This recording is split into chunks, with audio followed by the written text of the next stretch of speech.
बिस्मिल्लाहिर्रहमानिर्रहीम। Dear students, अस्सलाम वालेकुम। जी, अब वॉइस आपको क्लियर होगी और स्क्रीन भी क्लियर होगी। इसका मैंने फीडबैक एडमिन से ले लिया था। तो अभी मेरे पास 40 स्टूडेंट्स हैं। कोई आधी तादाद हो जाए तो मैं इसको ना स्टार्ट कर लूँ। तो कोशिश किया करें, 4:10 पे ये क्लास होती है, तो आप 4:10 से पहले ही इसको ज्वाइन कर लिया करें।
बिस्मिल्लाहिर्रहमानिर्रहीम।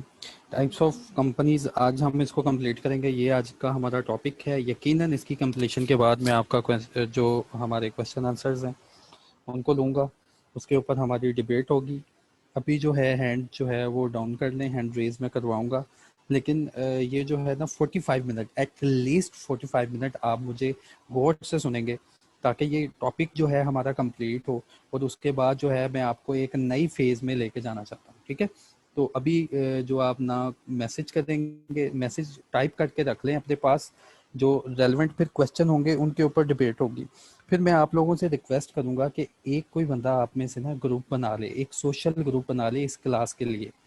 एक तो ग्रुप है असाइनमेंट का आईसीएमए की तरफ से। एक ग्रुप हमारा सोशल होना चाहिए।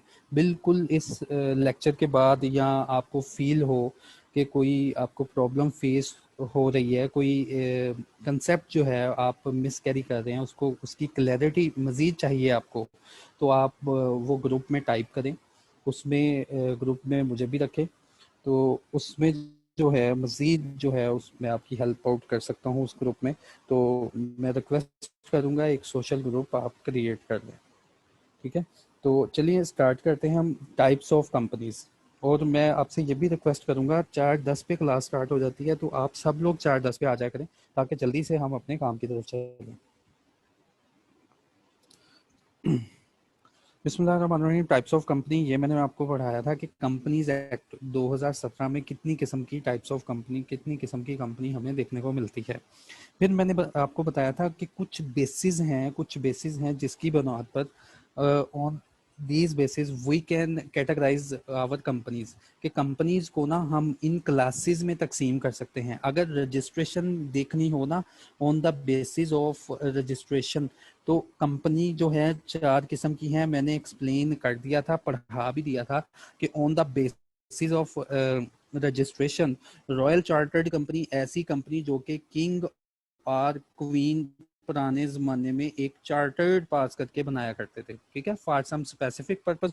और इसकी जो एग्जांपल थी मैंने आपको दी थी कि द बैंक ऑफ जापान और well known east India company जो थी वो ऐसे ही बनी थी।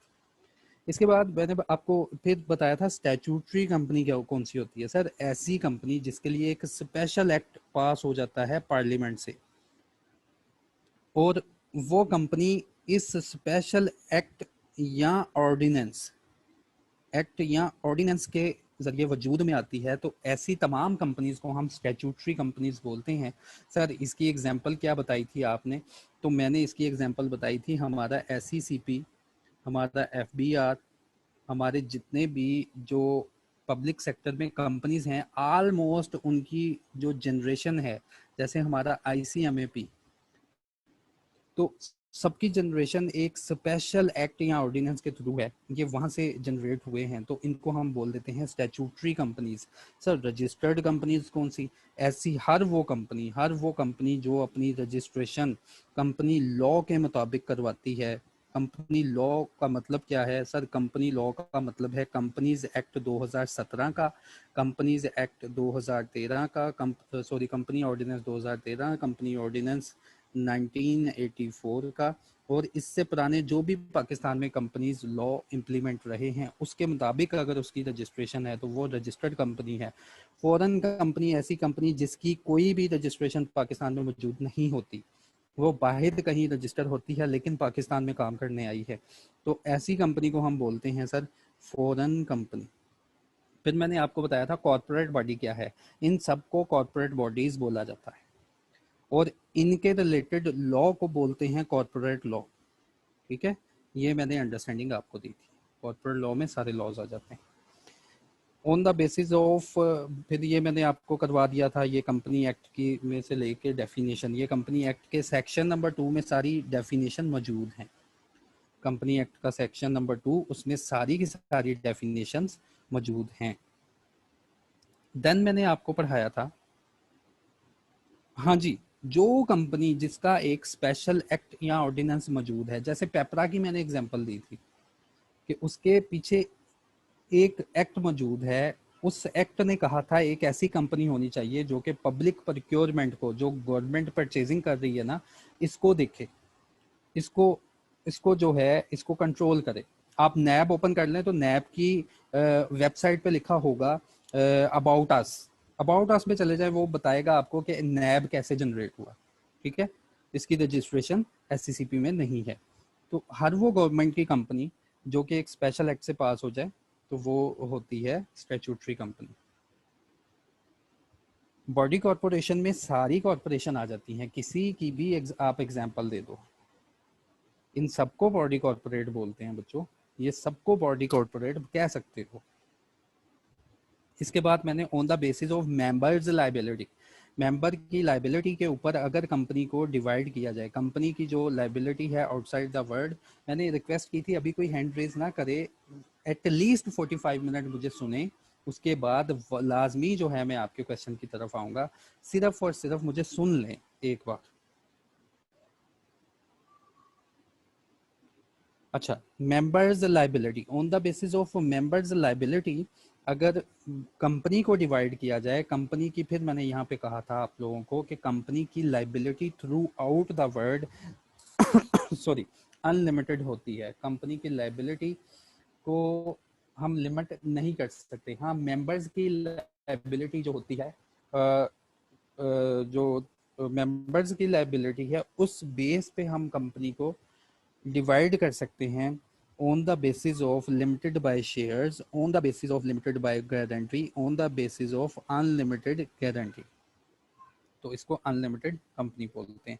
तो लिमिटेड बाय शेयर्स का मतलब मेंबर्स की लायबिलिटी लिमिट होगी शेयर्स की वैल्यू तक, शेयर्स की वैल्यू तक, और शेयर की वैल्यू में अगर कुछ अनपेड अमाउंट रह गई, लेट्स सपोज में एक शेयर है 10 रुपए का, उसमें 8 रुपए पेड हैं, मेंबर की तरफ से 8 रुपए पेड हैं, 2 रुपए अनपेड हैं, तो जब भी कंपनी वाइंड अप हुई या जब भी कंपनी क्वेश्चन रेज करेगी तो इन 2 रुपए के लिए मेंबर को लायबल ठहराएगी। मेंबर की लायबिलिटी अनपेड अमाउंट तक लिमिटेड होती है। अगर उसने फुली पेड शेयर कर लिया है तो मेंबर की कोई लायबिलिटी नहीं रहेगी। लिमिटेड बाय गारंटी ऐसी कंपनी जिसमें मेंबर्स मेमोरेंडम में सब्सक्राइब कर देते हैं, एक गारंटी फॉर्म लिख देते हैं कि मैं लायबल हूं कि जब ये कंपनी वाइंड अप होगी तब मैं इस कंपनी में कुछ हिस्सा या कुछ अमाउंट कंट्रीब्यूट करूंगा।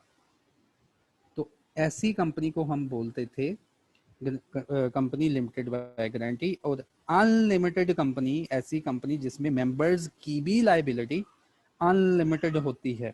इसका मतलब अगर कंपनी वाइंड अप हो गई तो जितने भी वाइंडिंग अप पे लोगों के पैसे देने हैं सारे के सारे इसके मेंबर्स अदा करेंगे।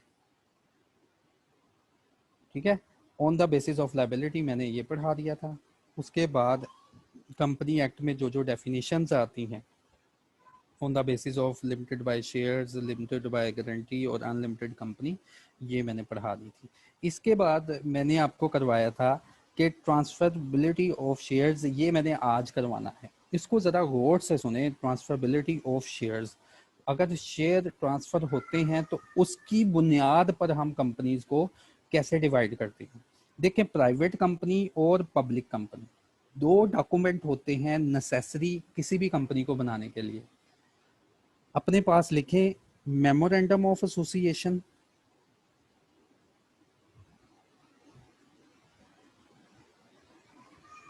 Memorandum of association, article of association. ये दो डॉक्यूमेंट्स हैं। यकीनन कंपनी एक्ट में इनके ऊपर एक लेंथी डिबेट मौजूद है कि मेमोरेंडम ऑफ एसोसिएशन होता क्या है और आर्टिकल ऑफ एसोसिएशन होता क्या है। अभी के लिए तुम सिर्फ ये लिखो कि these are two documents necessary for the registration of any company. अभी के लिए अपने पास ये लिख लो। अभी के लिए मेमोरेंडम का वर्ड तुम अपने पास ये लिखो कि मेमोरेंडम एक ऐसा डॉक्यूमेंट है, ऐसा नेसेसरी डॉक्यूमेंट है जो कि पहले नंबर पे मेमोरेंडम जो कि जरूरी है कंपनी की फॉर्मेशन के लिए। फिर दूसरे नंबर पे आर्टिकल ऑफ एसोसिएशन, ये भी एक नेसेसरी डॉक्यूमेंट है जो कि at the time of registration हम एससीसीपी को सबमिट करवाते हैं। हम एससीसीपी में जो रजिस्ट्रार बैठा है उसको सबमिट करवाते हैं। ठीक है, ये दोनों चीजें अपने पास लिखो कि मेमोरेंडम ऑफ एसोसिएशन, दोबारा रिपीट करूंगा, ये दोनों डॉक्यूमेंट होते हैं memorandum of association and article of association. ये दोनों डॉक्यूमेंट जरूरी हैं किसी भी कंपनी की रजिस्ट्रेशन के लिए। अब बच्चों, प्राइवेट कंपनी क्या होती है, पब्लिक कंपनी क्या होती है, जरा गौर से सुन लेना, फिर ये कंसेप्ट यहीं पे क्लियर हो जाएगा कि सर प्राइवेट कंपनी क्या होती है और पब्लिक कंपनी क्या होती है। प्राइवेट कंपनी, सर ऐसी कंपनी जिसने जब रजिस्ट्रेशन हो रही थी इसने अपना article of association, article of association submit करवाया रजिस्ट्रार के पास कि मुझे रजिस्टर करो। ठीक है, इसी तरह एक पब्लिक कंपनी, उसने भी अपना आर्टिकल ऑफ एसोसिएशन एओए लिखने लगा हूं, इसने भी अपना आर्टिकल ऑफ एसोसिएशन किसको सबमिट करवाया, रजिस्ट्रार जो कि बैठा है SCCP में कि हमें एज अ कंपनी रजिस्टर कर लो। लेकिन इस कंपनी ने ना, प्राइवेट कंपनी ने 3 बातें स्पेसिफाई कर दी कि मैंने अपने आर्टिकल में ये बातें स्पेसिफाई की हैं, ये 3 बातें नोट कर लो। इसने अपने आर्टिकल ऑफ एसोसिएशन में ना ये 3 बातें लिख दी, LRP। याद कर लो कि जो कंपनी अपने आर्टिकल ऑफ एसोसिएशन, दोनों का आर्टिकल ऑफ एसोसिएशन सेम होगा, लेकिन अगर कोई कंपनी इस लीगल डॉक्यूमेंट में आर्टिकल ऑफ एसोसिएशन में 3 वर्ड लिखाता है, ये एब्रीवेशन है 3 वर्ड की, हालांकि ये एक सेक्शन है। मैं अपने बच्चों को ऐसे तैयार करवाता हूँ कि प्राइवेट कंपनी क्या है, जिसके आर्टिकल ऑफ एसोसिएशन में LRP है। ठीक है, हमेशा याद रखना है, प्राइवेट कंपनी कौन, LRP। प्राइवेट कंपनी कौन, LRP। ऐसी कंपनी जो कि जब रजिस्ट्रेशन करवाने गई थी, आर्टिकल ऑफ एसोसिएशन सबमिट करवाया, तो उसने अपने आर्टिकल ऑफ एसोसिएशन में LRP लिख दिया। लेकिन जो दूसरी कंपनी थी, पब्लिक कंपनी थी, उसने ऐसी कोई वर्डिंग यूज नहीं की, तो इसने इसको कहा मुझे ऐसे ही रजिस्टर कर दो, कोई रेस्ट्रिक्शन नहीं। तो LRP होता क्या है? सबसे पहले पब्लिक कंपनी की डेफिनेशन, कंपनी एक्ट ने स्ट्रेट फॉरवर्ड बता दिया कि हर वो कंपनी जो प्राइवेट कंपनी नहीं है वो पब्लिक कंपनी होगी। ये देखो, ये डेफिनेशन है, ये कंपनी एक्ट की लैंग्वेज है। कंपनी एक्ट ने सिर्फ और सिर्फ पब्लिक कंपनी को ऐसे डिवाइड कर दिया। पब्लिक कंपनी क्या है?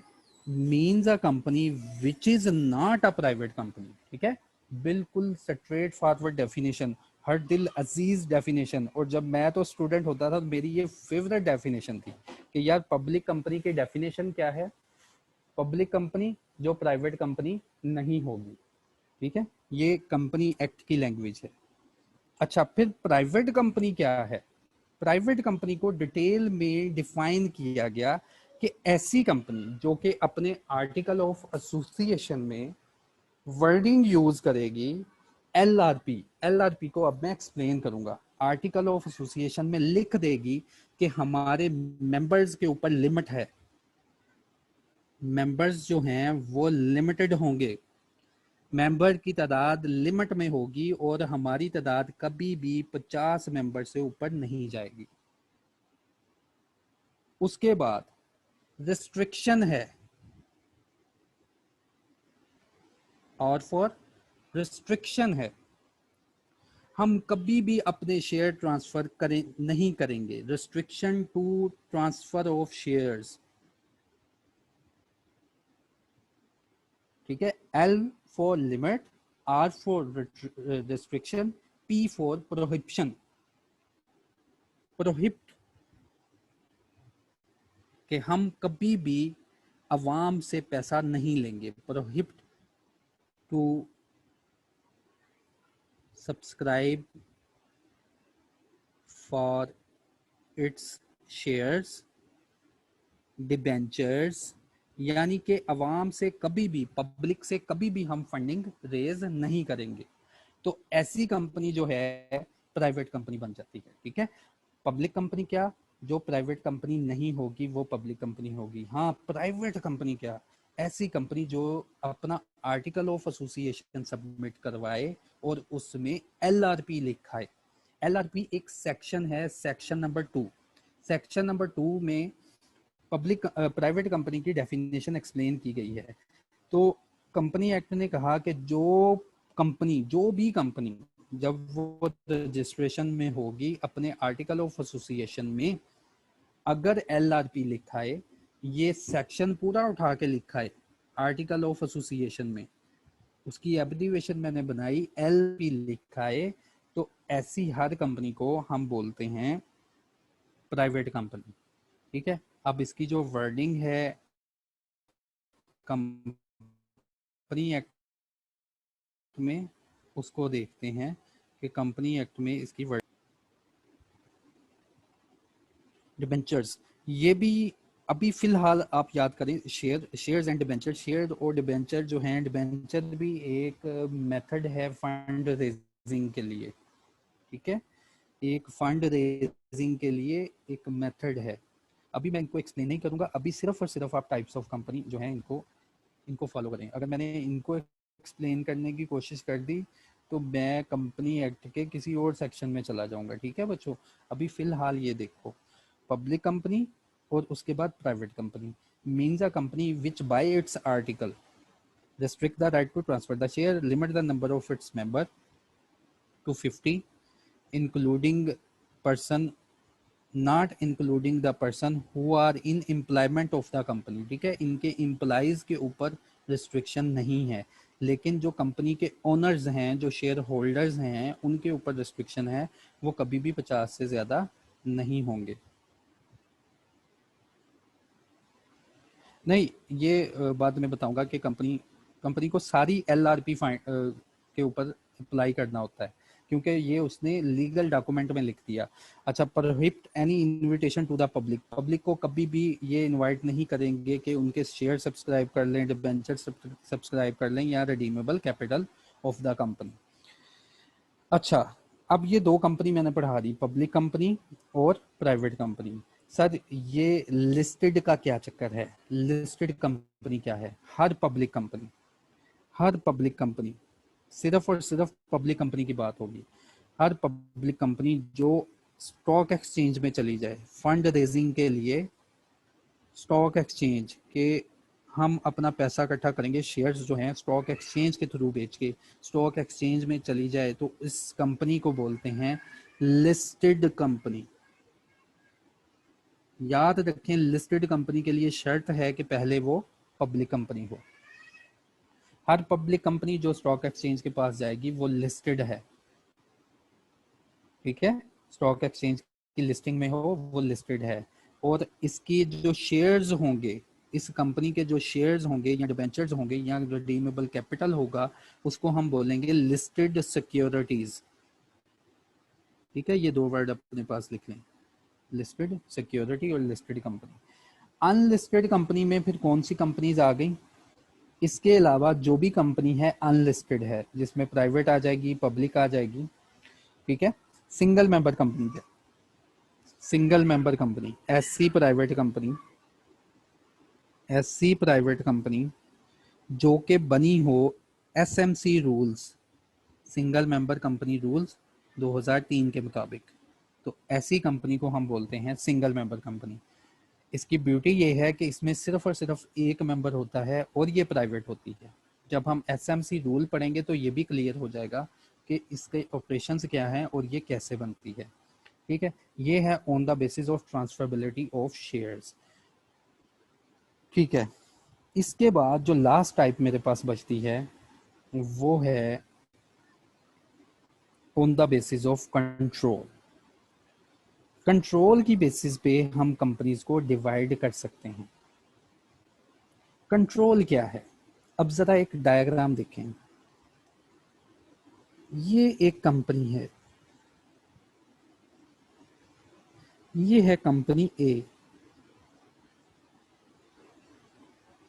और ये है कंपनी बी।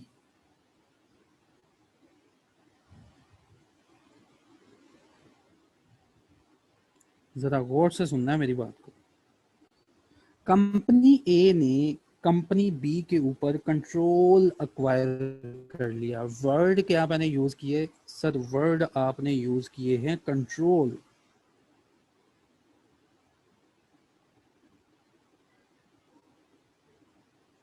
कंपनी ए ने कंपनी बी के ऊपर कंट्रोल अक्वायर कर लिया, तो कंपनी ए जिसने कंट्रोल अक्वायर किया, जिसने कंट्रोल कर लिया कंपनी बी को, उसको बोलेंगे होल्डिंग कंपनी।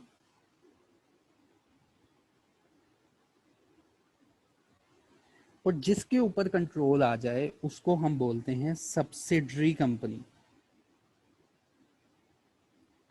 पहले मैंने आपको बच्चों बताने की कोशिश की कि होल्डिंग क्या है, सब्सिडरी क्या है। मैंने कंट्रोल को डिफाइन नहीं किया, पहले मैंने आपको हायरार्की डिफाइन की।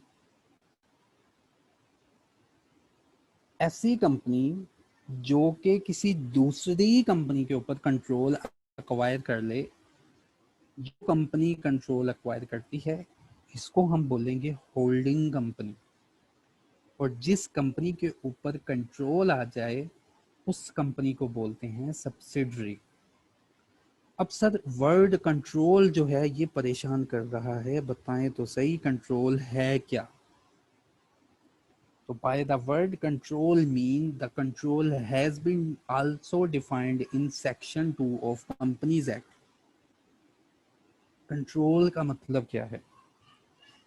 कंट्रोल का मतलब है एक कंपनी दूसरी कंपनी को कंट्रोल करती है जब एक कंपनी के पास ये राइट आ जाए कि ये वाली कंपनी acquires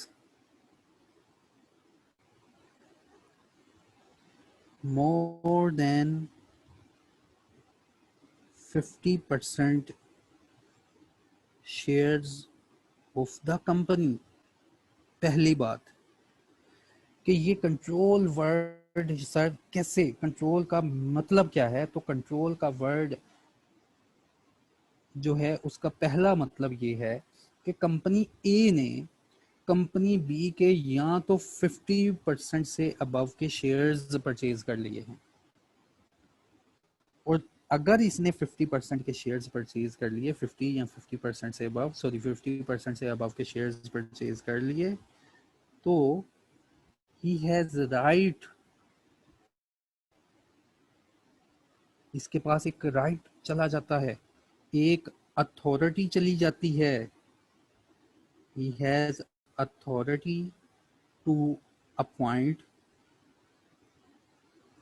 और रिमूव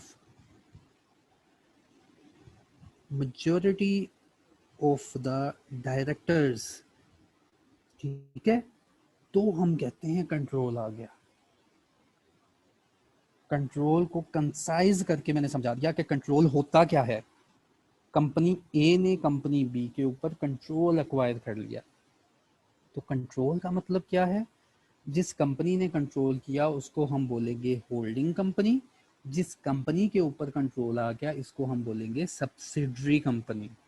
ठीक है, तो कंट्रोल क्या है? अगर कंपनी ए कंपनी बी के 50% से मोर के शेयर्स परचेज कर ले, तो इसका मतलब इसके पास अथॉरिटी टू अपॉइंट या रिमूव, ये दोनों में से एक ताकत आ गई है इसके पास कि कंपनी बी का जो डिसीजन मेकिंग बोर्ड है उसको वेरिएट कर सकती है। तो सर इसको बोलते हैं होल्डिंग और सब्सिडरी का कंसेप्ट। मुझे बस कंप्लीट करने दे, 10 मिनट और रह गए, कंप्लीट करने दे, मैं आप सब लोगों की लाइव चैट की तरफ आऊँगा। ठीक है, आपकी लाइव चैट की तरफ आऊँगा, सारे कंसेप्ट हम क्लियर करेंगे, सिर्फ मुझे कंप्लीट करने दें।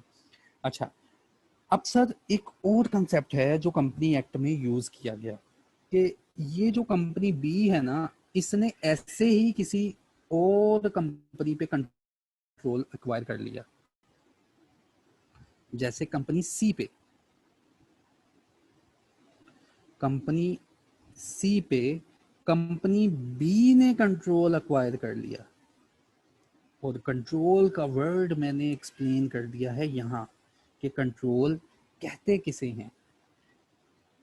कंपनी बी ने कंपनी सी के ऊपर कंट्रोल एक्वायर किया, तो कंपनी बी जो है कंपनी सी की होल्डिंग बन जाएगी।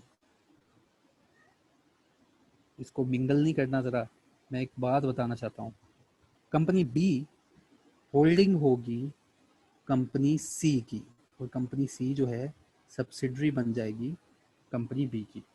कंपनी एक्ट में क्या बताया गया? अब कंपनी एक्ट ने बताया कि होल्डिंग कंपनी क्या है, जरा गौर से सुनना। अब मैं डेफिनेशन हल्की सी चेंज करने लगा हूँ। ऐसी कंपनी जो कि किसी कंपनी के ऊपर कंट्रोल एक्वायर कर ले, वो उस कंपनी की होल्डिंग कंपनी होगी, और जिसके ऊपर कंट्रोल आता है वो सब्सिडरी बन जाती है। फिर कंपनी एक्ट ने कहा सब्सिडरी की आगे सब्सिडरी, सब्सिडरी की आगे सब्सिडरी, यानी कि कंपनी सी, इसको सब सब्सिडरी बोलते हैं। कंपनी की सब्सिडरी की आगे कोई सब्सिडरी, वो भी कंपनी ए की, वो भी कंपनी ए की कंट्रोल में गिनी जाएगी, वो भी कंपनी ए की सब्सिडरी कहलाएगी। ठीक है, होल्डिंग कंपनी, सब्सिडरी कंपनी और सब सब्सिडरी कंपनी। इसके वर्ड जो हैं मैंने कहाँ से एक्सप्लेन किया, मैंने कंपनी एक्ट की डेफिनेशन से एक्सप्लेन किया, तो मैंने कंपनी एक्ट की डेफिनेशन ये लिखा हुआ है। होल्डिंग कंपनी क्या है? ऐसी कंपनी जो कि किसी अदर कंपनी की होल्डिंग कंपनी बन जाती है। ठीक है, और इसका मतलब है कि दूसरी कंपनी जिसके ऊपर होल्ड आ जाता है, कंपनी एक्ट ने कहा वो सब्सिडरी हो जाएगी। ठीक है, फिर सब्सिडरी को डिटेल में डिफाइन किया गया कि सब्सिडरी कैसे बनती है। उसने कहा सब्सिडरी कंपनी ऐसी कंपनी होती है जिसके ऊपर holding company control the composition of board. Composition of board का मतलब कि बोर्ड ऑफ डायरेक्टर्स को अपॉइंट कर सकते हैं या रिमूव कर सकते हैं। उसके बाद इसका कंट्रोल होता है एक्सरसाइज वन हाफ का मतलब मोर देन वन हाफ का मतलब 50% से अबव कि उसकी वोटिंग सिक्योरिटीज इस कंपनी के पास हैं। तो ये कंपनी जिसके ऊपर ये काम होता है इसको सब्सिडरी बोलते हैं, और जो कंपनी ऐसा काम करती है उसको होल्डिंग कंपनी बोलते हैं। हाँ, एक कंसेप्ट ये भी है कि अगर कंपनी ए ने सारे के सारे शेयर्स परचेज कर लिए कंपनी बी के, पहले था कंट्रोल, कंट्रोल आ गया। हाँ, अब एक ऐसा कंट्रोल आ गया जो कि फुल फ्लेज है, सारे के सारे 100% जो है शेयर होल्डिंग जो है कंपनी बी की परचेज कर ली कंपनी ए ने। तो ऐसे सिनेरियो में जो कंपनी ए होगी वो फुली ओन्ड होल्डिंग कंपनी होगी, और जो बी होगी कंपनी ए सारे के सारे शेयर्स परचेज कर लिए कंपनी बी के, तो ये फुली ओन्ड सब्सिडरी। ठीक है, ये बात बताइए।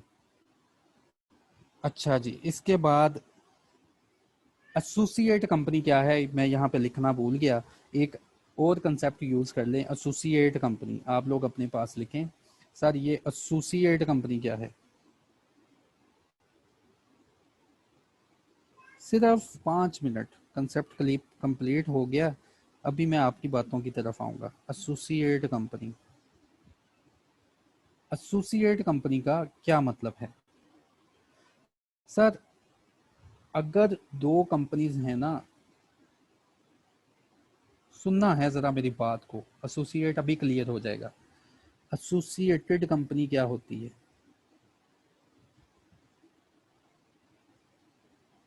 एसोसिएटेड कंपनीज को भी डिफाइन किया गया कंपनी एक्ट के सेक्शन नंबर 2 में। एसोसिएटेड कंपनी क्या है? सर अगर ये कंपनी लेट्स सपोज एक्स है और ये कंपनी लेट्स सपोज वाई है, अगर इस कंपनी के ऊपर सिग्निफिकेंट इन्फ्लुएंस, ये वर्डिंग आपने याद रखनी है, सिग्निफिकेंट इन्फ्लुएंस, सिग्निफिकेंट इन्फ्लुएंस, पीछे कंट्रोल के वर्ड यूज किए थे मैंने, यहाँ पे है सिग्निफिकेंट इन्फ्लुएंस आ गया, तो इन दोनों कंपनीज को एक वर्ड से डिनोट किया जाता है, उस वर्ड को हम कहते हैं एसोसिएटेड कंपनीज। ठीक है, अब सिग्निफिकेंट इन्फ्लुएंस होता क्या है? सर किसी भी कंपनी का दूसरी कंपनी में सिग्निफिकेंट इन्फ्लुएंस तब आता है अगर कोई कंपनी 20% आर मोर की इन्वेस्टमेंट करती है किसी दूसरी कंपनी में, याद रखना है। तो सिग्निफिकेंट इन्फ्लुएंस 20% से स्टार्ट हो जाता है और ये अप टू जाता है 50% तक। 50% से ऊपर चले गए तो सब्सिडरी और होल्डिंग का चक्कर आ जाएगा, फिर वो एसोसिएटेड नहीं रहेंगी। एसोसिएटेड कंपनी कौन सी? ऐसी कंपनी जो कि दूसरी कंपनी के ऊपर सिग्निफिकेंट इन्फ्लुएंस एक्वायर करती है, और सिग्निफिकेंट इन्फ्लुएंस कब एक्वायर होता है? जब उसके 20% टू 50% के दरमियान की वोटिंग सिक्योरिटीज कंपनी एक अक्वायर कर लेती है। ये हो गया एसोसिएटेड कंपनी। लास्ट जो कंपनी की टाइप है वो है public sector company, the public sector company. Public sector company कौन सी हैं? कंपनी एक्ट ने डिफाइन किया पब्लिक सेक्टर कंपनी को। Public sector company,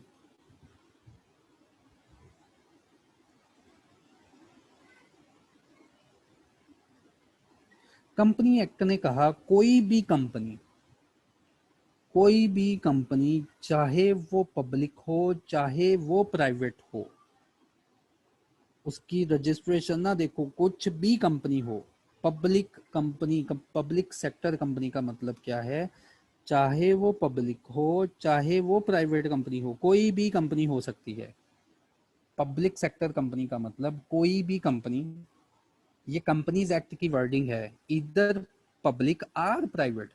company act ने कहा कि कोई भी कंपनी है पाकिस्तान में, कोई भी कंपनी है, या वो पब्लिक हो या वो प्राइवेट हो, कोई भी कंपनी हो जाए यार, जो पीछे तुमने टाइप पढ़ी है, अगर इस कंपनी में गवर्नमेंट की इन्वेस्टमेंट है 50% से मोर, तो ऐसी हर कंपनी को हम पब्लिक सेक्टर कंपनी बोलेंगे। कि ऐसी कंपनी या वो पब्लिक हो या वो प्राइवेट हो, कुछ भी हो जाए जिसमें गवर्नमेंट की 50% या मोर की इन्वेस्टमेंट चली गई, तो ऐसी कंपनी को हम बोलेंगे पब्लिक सेक्टर कंपनी। यानी आप इजी वर्ड्स में कह सकते हैं कि अगर गवर्नमेंट जो है वो होल्डिंग कंपनी बन जाए, गवर्नमेंट की कोई एजेंसी कोई अदारा होल्डिंग बन जाए, तो कोई भी कंपनी पाकिस्तान में मौजूद है, अगर वो पब्लिक है या प्राइवेट है, तो वो कंपनी कहलाएगी पब्लिक सेक्टर कंपनी। अब ये मैंने टाइप्स ऑफ कंपनीज बच्चों कंप्लीट कर दी है, टाइप्स ऑफ कंपनीज। अब आप लोगों के जो सिनेरियोज हैं या जो क्वेश्चन हैं उनका जो है मैं जवाब दूंगा। कोशिश कीजिएगा टाइप्स ऑफ कंपनी से ही रिस्ट्रिक्टेड हों, ठीक है, इररेलेवेंट हम क्वेश्चन जो हैं उनको डिस्कस ही ना करें। तो हैंड रेज है मेरे पास सुलेमान अहमद का, आप बात करेंगे सुलेमान?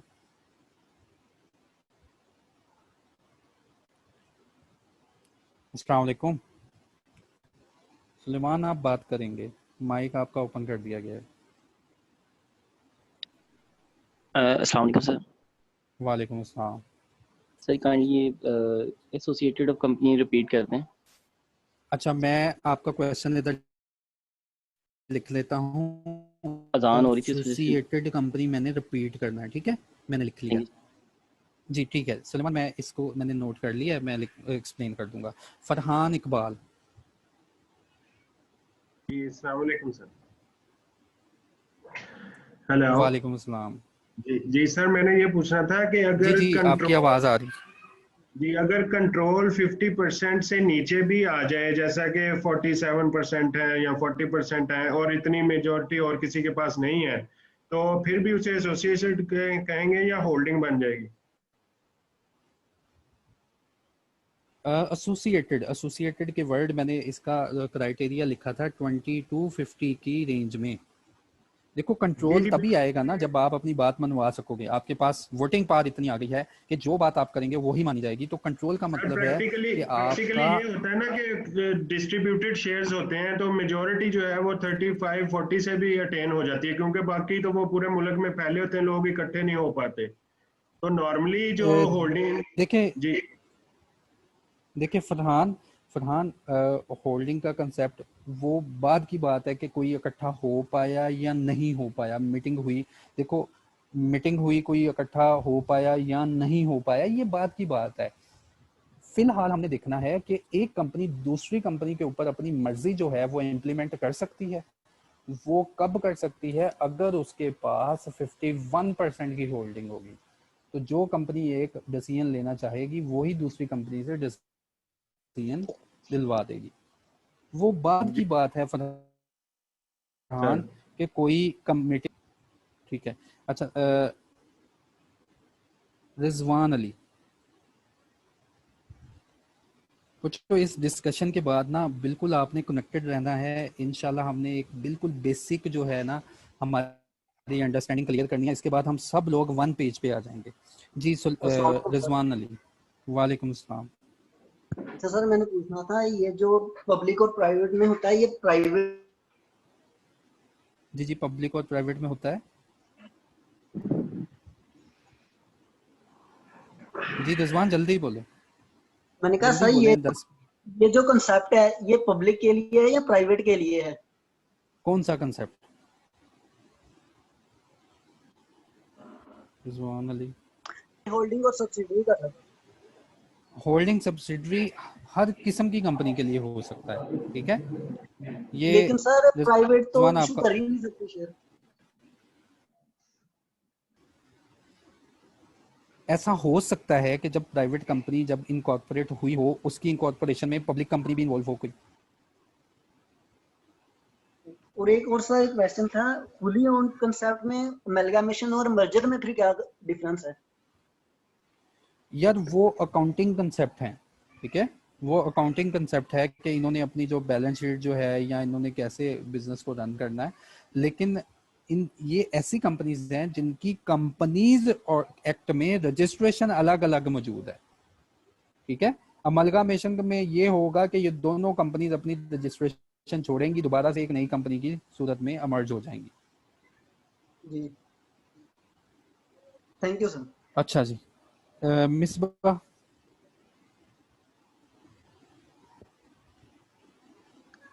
मिसबा। अस्सलाम वालेकुम सर। वालेकुम अस्सलाम। सर ये सिंगल मेंबर कंपनी समझा दिएगा दोबारा। सिंगल मेंबर कंपनी, अभी सुन लो मिसबा, ये ऐसी कंपनी है जो रजिस्टर होती है SCCP से, और जब ये रजिस्ट्रेशन होने जाती है ना, SCCP से रजिस्ट्रेशन होने जाती है ना, तो ये कहती है कि मेरे पास सिर्फ एक ही मेंबर है, और एक रूल है आपका जिसको आप बोलते हैं सिंगल मेंबर कंपनी रूल, जो कि 2013 में आया था, 2003 में आया था, उसके मुताबिक मुझे रजिस्टर कर दें। तो ऐसी कंपनी को हम बोलते हैं सिंगल मेंबर कंपनी, ठीक है। थैंक ये यू सर। यहीं पे क्लियर हो गया। अच्छा, आगे है शहजाद अकील साहब। अस्सलाम वालेकुम सर। वालेकुम अस्सलाम।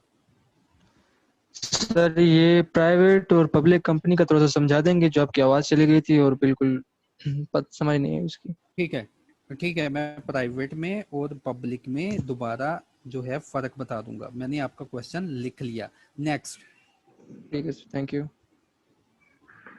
नेक्स्ट मेरे पास है, हैंड रेज किया हुआ है खालिद जवेद साहब ने। खालिद साहब जल्दी।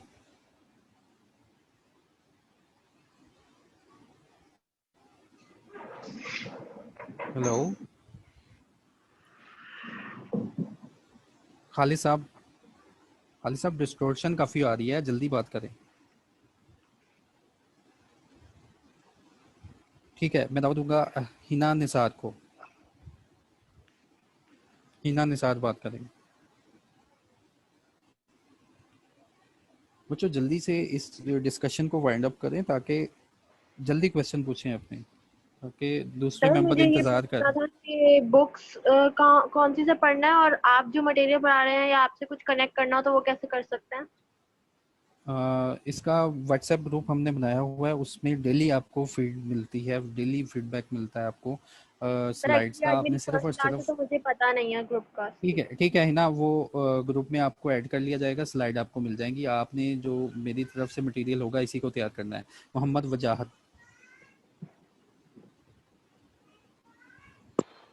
अस्सलाम वालेकुम सर।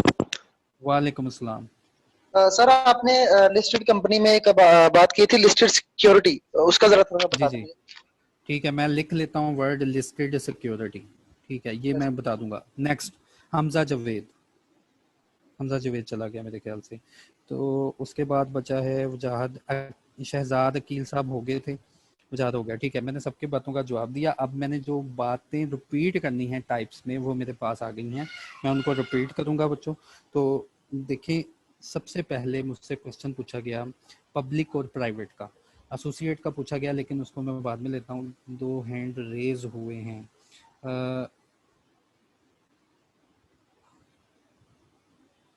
हमजा जवाद, हाँ जी, हमजा जवाद, जल्दी जो यार डिस्कशन कंप्लीट करो, बाकी सब लोग बैठे हुए हैं। More than 100 peoples are affecting. Hamza Jawad. Hello sir, अस्सलाम वालेकुम। जी जी, वालेकुम अस्सलाम। सर जो पब्लिक सेक्टर कंपनी है सर, बेसिकली सर ये सेमी गवर्नमेंट की टर्म्स में आएंगी सर, कि उनके मतलब गवर्नमेंट के 50% शेयर्स हैं उसके अंदर, जो सेमी गवर्नमेंट की टर्म होती है।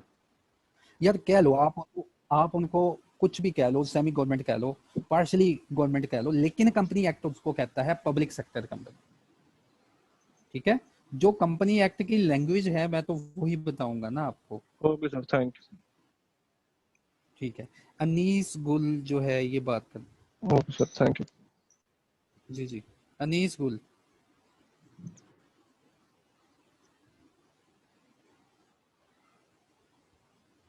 अनीस गुल, अनीस। सिर्फ 2 पार्ट मेरे पास स्टूडेंट्स हैं, इनके बाद जो है किसी का माइक अब अलाउ नहीं होगा। मैं कंसेप्ट की तरफ जाऊंगा, ताकि आज मैंने एक अच्छा सा एक आपको कंसेप्ट भी देना है। बेस हम जो हमारी बेस है वो क्लियर करनी है।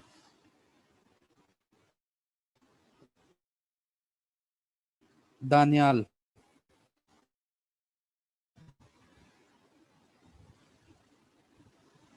हेलो दानियाल, दानियाल आपका माइक ओपन कर दिया है। दानियाल को मसला है, नजम साहब बात करेंगे। जी नजम। वालेकुम अस्सलाम। सर ये पूछना था, आपने कहा कि जो पब्लिक कंपनीज हैं वो फंड रेजिंग के लिए स्टॉक एक्सचेंज में जाती हैं, तो नहीं, लाजमी नहीं, जी जी, लाजमी नहीं, अगर उसने जाना है तो जा सकती है। सही है। यही मैं पूछना चाहता था कि ठीक है, शेयर्स वहाँ भी तो शेयर्स के थ्रू ही फंड रेज होंगे ना? नहीं, मैंने मैंने वहाँ पे पढ़ाया था, मैं अभी दोबारा पढ़ा देता हूँ कि पब्लिक कंपनी लिस्टिंग करवाएगी ना तो लिस्टेड हो जाएगी, लेकिन लिस्टेड के लिए रिक्वायरमेंट है कि वो पब्लिक हो। डिस्टॉर्शन काफ़ी आ रही है नजम साहब। चलें, अब मैं किसी का हैंड रेज जो है उसको रिस्पॉन्स नहीं करूंगा। मैं मेरे पास जो क्वेश्चंस आए हैं बच्चों के, इनको रिपीट करूंगा। होपफुली ये सब बच्चों के भी यही कंसर्न हो जो कि इन्होंने पूछे हैं कि सर पहले पब्लिक और प्राइवेट का मतलब समझा दें। पहले पब्लिक प्राइवेट फिर लिस्टेड का मतलब समझा दूंगा। अब हैंड रेज नहीं लूंगा। ये देखें जी, पब्लिक कंपनी क्या है और प्राइवेट कंपनी क्या है। देखिए, मैंने आपको बताया कि 2 लीगल डॉक्यूमेंट हैं। कंपनी की रिक्वायरमेंट है कि जब भी वो रजिस्ट्रेशन करवाती है 2 लीगल डॉक्यूमेंट रजिस्ट्रार को सबमिट करवाती है। उन लीगल डॉक्यूमेंट में एक लीगल डॉक्यूमेंट है आर्टिकल ऑफ एसोसिएशन। यकीनन इंशाल्लाह हमने ये पढ़ने हैं, इनके ऊपर डिटेल में प्रोविजंस मौजूद हैं। तो आर्टिकल ऑफ एसोसिएशन में अगर एक company at the time of registration ये लिख दे, ये 3 बातें लिखा है, एलआरपी के वर्ड लिखा है, एलआरपी की परवियन लिखा है, तो वो कंपनी बन जाती है प्राइवेट कंपनी। वो प्राइवेट कंपनी बन जाती है। और पब्लिक कंपनी का जो आर्टिकल ऑफ एसोसिएशन होता है वो प्लेन होता है, उसमें कोई रिस्ट्रिक्शन नहीं होती ऐसी, उसमें कोई लिमिट नहीं होती, उसमें कोई प्रोहिबिशन नहीं होती। तो वो दोनों जब रजिस्टर हो जाती हैं तो एक कैटेगरी में चली जाती है प्राइवेट कंपनी और एक कैटेगरी में चली जाती है पब्लिक कंपनी। अब प्राइवेट कंपनी के पास तो अपने फंड्स हैं, इसीलिए तो वो प्राइवेट कंपनी बनी कि वो अपने पैसों से काम करना चाह रहे हैं कि हमारे मेंबर्स जो हैं ये लिमिट रहेंगे और हम जो फंड रेजिंग है अपनी ही यूज़ करेंगे। लेकिन पब्लिक कंपनी का पब्लिक के ऊपर इम्पैक्ट ज़्यादा होता है, इसकी रेगुलेशन भी ज़्यादा है, फिर एससीसीपी के पास वो सारी हमने पढ़नी है। तो पब्लिक कंपनी के पास ऑप्शन आ जाती है या तो फंड रेज करे लोकली, या वो फंड रेजिंग के लिए स्टॉक एक्सचेंज के पास चली जाए कि आप जो है हमारी सिक्योरिटीज को लिस्टेड करें और यहाँ से लोग सब्सक्राइब करें। ठीक है, तो हर वो पब्लिक कंपनी जो स्टॉक एक्सचेंज के पास जाती है उसको हम बोलते हैं लिस्टेड कंपनी। इजी वर्ड्स में समझा रहा हूँ, ठीक है, लीगल लैंग्वेज नहीं समझा रहा। और इसकी जो सिक्योरिटीज जो होती हैं जब स्टॉक एक्सचेंज में अप्रूव हो जाती हैं कि आपके शेयर्स, आपके डिबेंचर्स, आपके रिडीमेबल कैपिटल यहीं से बिकेंगे, तो ऐसी जो सिक्योरिटीज जो होती हैं हम इसको बोलते हैं लिस्टेड सिक्योरिटीज। ठीक है, तो इसके अलावा लिस्टेड कंपनीज के अलावा फिर एक और कैटेगरी बन जाती है अनलिस्टेड कंपनी की। अब अनलिस्टेड कंपनी में खुद ही बता दें कौन कौन सी कंपनी होंगी। हर प्राइवेट कंपनी अनलिस्टेड है, हमेशा उसने रहना ही अनलिस्टेड है। पब्लिक कंपनी जो कि लिस्टिंग नहीं हुई वो भी अनलिस्टेड होगी। सिंगल मेंबर कंपनी ये भी अनलिस्टेड होगी। तो हर वो कंपनी जिसकी लिस्टिंग नहीं हुई वो अनलिस्टेड में रह गई। तो लिस्टिंग के लिए रिक्वायरमेंट है, प्राइम रिक्वायरमेंट है कि वो पब्लिक कंपनी हो। इसके बाद मैंने आपको कंसेप्ट पढ़ाया कंट्रोल का कि एक कंपनी दूसरी कंपनी के ऊपर कंट्रोल एक्वायर कर ले, तो जो कंपनी एक्वायर करती है कंट्रोल, उसको होल्डिंग कंपनी जिसके ऊपर कंट्रोल आ जाता है उसको हम कहते हैं सब्सिडरी। फिर मैंने ये भी पढ़ाया कि सब्सिडरी की आगे सब्सिडरी जिसको सब्सिडरी बोलते हैं वो भी होल्डिंग की ही सब्सिडरी गिनी जाती है। फिर मैंने आपको पढ़ाया एसोसिएट कंपनी क्या है। अगर एक कंपनी का दूसरी कंपनी के ऊपर सिग्निफिकेंट इन्फ्लुएंस आ जाए, सिग्निफिकेंट इन्फ्लुएंस एक्वायर कर ले, तो सिग्निफिकेंट इन्फ्लुएंस अगर एक्वायर हो गया तो जिस कंपनी ने ये इन्फ्लुएंस एक्वायर किया और जिस कंपनी के ऊपर ये इन्फ्लुएंस आ गया, हम दोनों को एक रिलेशनशिप में जोड़ देते हैं और इस रिलेशन का नाम है एसोसिएटेड। इस रिलेशन का नाम है एसोसिएटेड। तो एसोसिएटेड शिप के लिए रिक्वायरमेंट है कि एटलीस्ट 20%, नॉट मोर देन 50%, कि कम से कम 20% और ज्यादा से ज्यादा जो है ना 50% से बिलो ही रहना है, तो सिग्निफिकेंट इन्फ्लुएंस आ जाता है। तो ये सारे जवाब मैंने आप लोगों को दिए। तो ये कंप्लीट हो गया टाइप्स ऑफ कंपनीज। अब बच्चों ये आप पढ़ लेंगे, इसमें कोई मुश्किल नहीं, ये मैंने पढ़ा दिया था। Modes of farming company section number 14 कि कैसे एक कंपनी बन सकती है SCCP से, उसके रजिस्ट्रार से अप्रूव हो सकती है। ठीक है, पहले मैं आपको ये सेक्शन पढ़ाऊंगा और उसके बाद मैं पूरा एक प्रोसेस आपको समझाऊंगा कि एक कंपनी कैसे रजिस्टर होती है, कैसे फंड रेजिंग इकट्ठी करती है, उसके मेंबर्स कौन से होते हैं, उसके डायरेक्टर्स कौन से होते हैं, ये CEO क्या चीज़ है, ये कंपनी क्या सेटअप है। ठीक है, ये सारी बातें हमने बिल्कुल बेसिक लेवल में जाके पढ़नी है। फिर उसके ऊपर मैं आपको तरतीब बताऊंगा कि कल से इंशाल्लाह ऑन गोइंग मेरे लेक्चर किस पे होंगे, और वो प्योरली फ्रॉम कंपनीज एक्ट से होंगे। Mode of farming company section number 14।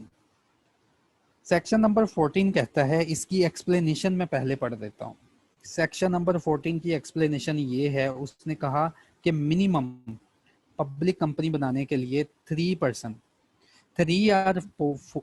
or more person में फार्मा पब्लिक कंपनी। कितनी आसान बात है।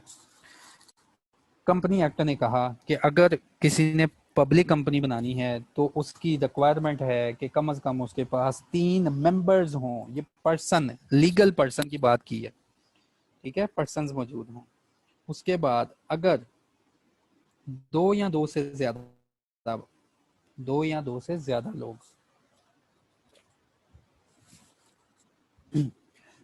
से ज्यादा लोग, कम से कम 2 लोग में फार्मा प्राइवेट कंपनी, वो प्राइवेट कंपनी बना सकते हैं।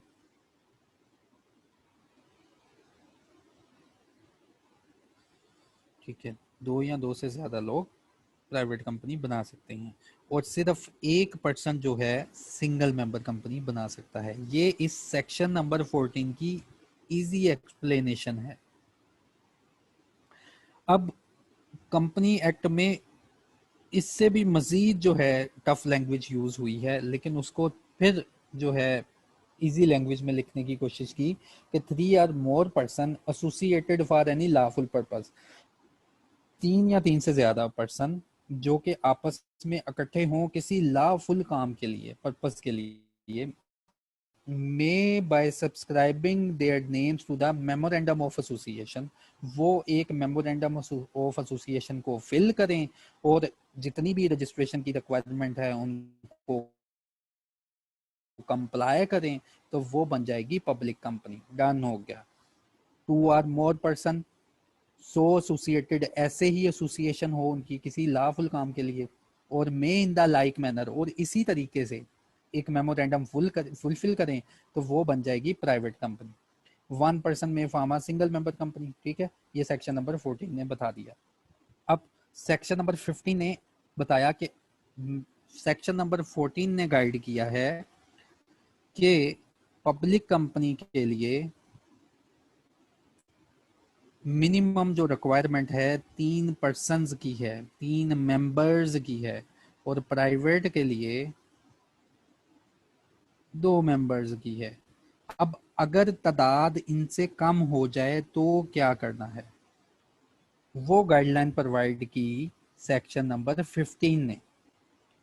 If at any time the number of members of a company is reduced, कहता है अगर वो नंबर जो कि पीछे सेक्शन नंबर 14 में बताए गए हैं उनसे भी तादाद कम हो जाए किसी भी टाइम में, ये मेंबर्स की बात हो रही है, अगर वो मेंबर्स की तादाद रिड्यूस हो जाए, कितनी रिड्यूस हो जाए, इन केस ऑफ हमें पता है प्राइवेट कंपनी बिलो 2 और in case of any other company, इसके अलावा पब्लिक कंपनी बच गई ना, बिलो 3, ये दो काम हो जाए। पहला काम क्या हो, इफ एट एनी टाइम, पहला काम ये हो कि नंबर रिड्यूस हो गए। पहला काम बच्चों क्या हो, नंबर रिड्यूस हो गए हैं। सेक्शन नंबर 15 को इजी एक्सप्लेन किया।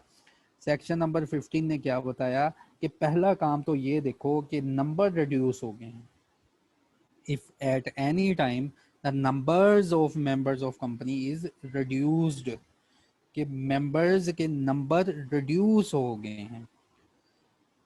एंड, और दूसरा काम क्या हो, दूसरा काम उस कंपनी में ये हुआ हो, company carries on business for more than 6 month while the number is so reduced, दूसरा काम ये हुआ हो कि ऐसी कंपनी रिड्यूस्ड मेंबर्स के साथ 6 महीने से ज्यादा काम कर चुकी है, कि बिजनेस, कंपनी का जो बिजनेस था उसमें रिड्यूस्ड मेंबर थे और वही मेंबर जो हैं बिजनेस को 6 मंथ से मोर एक्सटेंड कर लिया उन्होंने। 6 मंथ का रिलैक्सेशन टाइम है, इस 6 मंथ में आप बिजनेस को वाइंड अप कर सकते हैं, कोई मेंबर एक नया इंट्रोड्यूस करवा सकते हैं।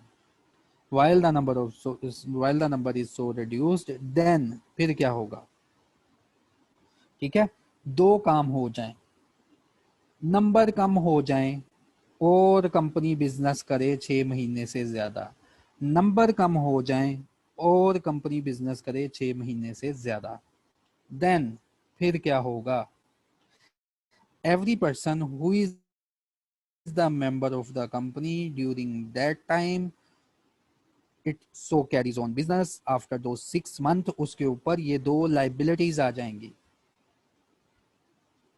shall be severally liable for the payment of whole debts of the company, कहता है जो मेंबर भी इस कंपनी में पाया जाएगा, फिर सेवरली का मतलब किसी को भी पकड़ के कह सकते हैं सारी कंपनी के ऊपर जो कर्जा जाते हैं, जो लोगों का देने वाला पैसा है, अदा करो। और अदालत में may be sued therefore without joinder in the suit of any other member, कहता है अदालत में ऐसे किसी मेंबर्स के ऊपर अकेला भी सूट किया जा सकता है, अकेला केस फाइल किया जा सकता है, या इकट्ठों के ऊपर भी एग्रीगेटली केस भी फाइल किया जा सकता है। इजी लैंग्वेज में मैंने आपको सेक्शन नंबर 15 समझा दिया, अगर आप इसको 2-3 बार पढ़ेंगे तो आपको भी समझ आ जाएगी कि ये कहानी क्या है, ठीक है। तो ये था बच्चों types of company, minimum number required for the company registration. फिर अगर मिनिमम नंबर से भी कम जाते हैं और आप बिजनेस कंटिन्यू रखते हैं तो उसके ऊपर क्या फाइन होगा वो मैंने आपको गाइड किया। इसके बाद जो मेरे पास स्लाइड है वो है बेसिक कंसेप्ट्स की। हम सब लोगों को इस बात का पता होना चाहिए, यकीनन यहाँ पे ऐसे बच्चे भी मौजूद हैं जिनको ये बातें पहले से पता हैं, लेकिन मेजॉरिटी मेरे पास ऐसे बच्चों की है, मेजॉरिटी मेरे पास ऐसे बच्चों की है जिनको बेसिक कंसेप्ट ही नहीं पता कि कंपनी कैसे बनती है और इसके ऑपरेशंस जो हैं कौन परफॉर्म कर रहा है। बच्चों एक बात याद रखो, कंपनी एक्ट एक बिल्कुल रफ सब्जेक्ट है, लेकिन अल्हम्दुलिल्लाह इंटरेस्टिंग सब्जेक्ट बच्चे को नहीं लगा। ये इंशाल्लाह मेरी गारंटी है, तुम सारे सब्जेक्ट से ज्यादा तुम्हें मोस्ट इंटरेस्टिंग सब्जेक्ट ये कंपनीज एक्ट लगेगा। कंपनीज एक्ट इंटरेस्टिंग इसलिए लगेगा क्योंकि इसकी डिस्ट्रीब्यूशन ही मैंने अल्लाह के करम से ऐसे की है कि आपको फील ही नहीं होगा कि आप लॉ पढ़ रहे हैं या आप कोई रफ सब्जेक्ट पढ़ रहे हैं। दूसरी बात ये नोट करो कि या जब भी ये आप क्वालिफाई होंगे ना तो लोग आपसे बाय फेस ये बातें पूछेंगे, इसलिए ये बातें जो है प्रैक्टिकल हैं, ये हमारी लाइफ में हो रही हैं। साथ साथ अब मैंने कल से आपको सेक्रेटेरियल प्रैक्टिसेस की तरफ भी लेके जाना है। अब ये देखना सब लोग कि कंपनी में बेसिक जो चीजें हैं वो कौन कौन सी होती हैं, कैसे एक कंपनी बनती है। ठीक है, तो पहली स्लाइड है मेरे पास ये, इसको मैं एक्सप्लेन जो है ना इसके स्क्रीनशॉट्स बना लेने हैं। कि फर्स्ट वन मैं आपको बताऊंगा कंपनी फॉर्मेशन। कंपनी फॉर्मेशन, एक कंपनी कैसे फॉर्म होती है।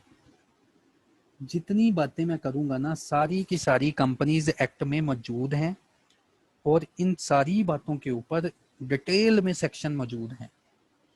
जैसे ये आपको डायग्राम नजर आ रही है, इन लोगों ने सोचा कि क्यों ना एक लॉजिस्टिक का बिजनेस स्टार्ट किया जाए।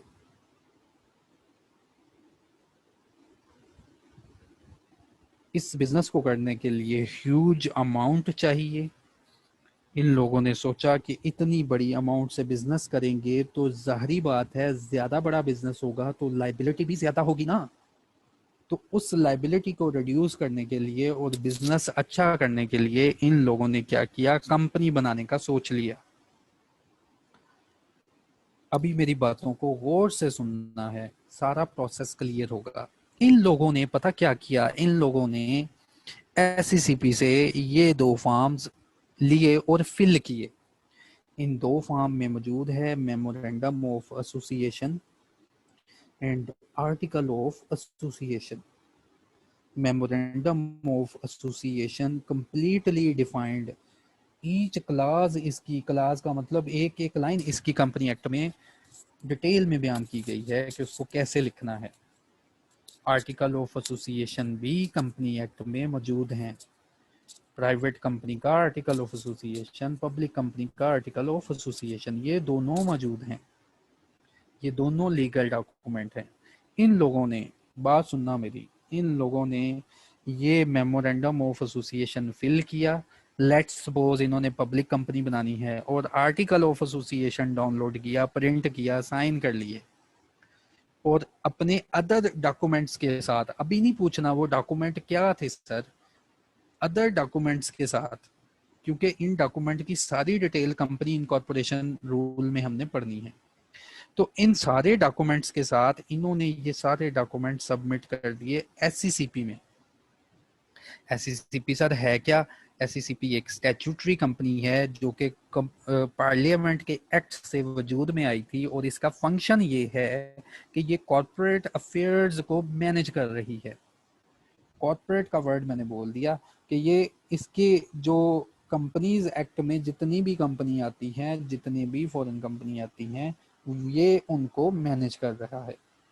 तो रजिस्ट्रेशन के लिए हमने एससीसीपी को या तो मैनुअल डॉक्यूमेंट दे दिए या उसको मेल कर दी, ईमेल के थ्रू, ई रजिस्ट्रेशन के थ्रू हमने अप्लाई कर दिया। ठीक है, यहाँ तक प्रोसेस समझ आ जाना चाहिए। उसके बाद एससीसीपी में बैठा हुआ है एक रजिस्ट्रार, रजिस्ट्रार बैठा हुआ है। इसने सारी लिस्टिंग चेक की कि कौन कौन बंदा इन्वॉल्व है कंपनी की फॉर्मेशन में, ये क्या करते रहे हैं, इनके क्या सीएनआईसी हैं, इनके रजिस्टर्ड एड्रेस क्या हैं, वो सारी रिक्वायरमेंट जो कि इसके माइंड में डाली हैं कंपनी इनकॉर्पोरेशन रूल ने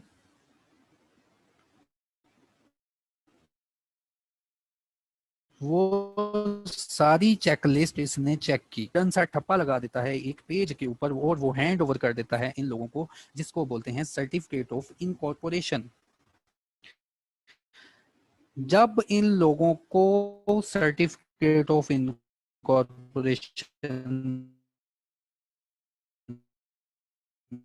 मिल जाता है तब एक कंपनी जो है वो कंस्टिट्यूट होती है बाय लीगली, एक आर्टिफिशियल पर्सन जो है उसकी बर्थ हो जाती है। इस सर्टिफिकेट का मतलब ये है कि कंपनी एक आर्टिफिशियल लीगल पर्सन है, ये अपने मेंबर से अलहदा है, ये इसका क़याम हो चुका।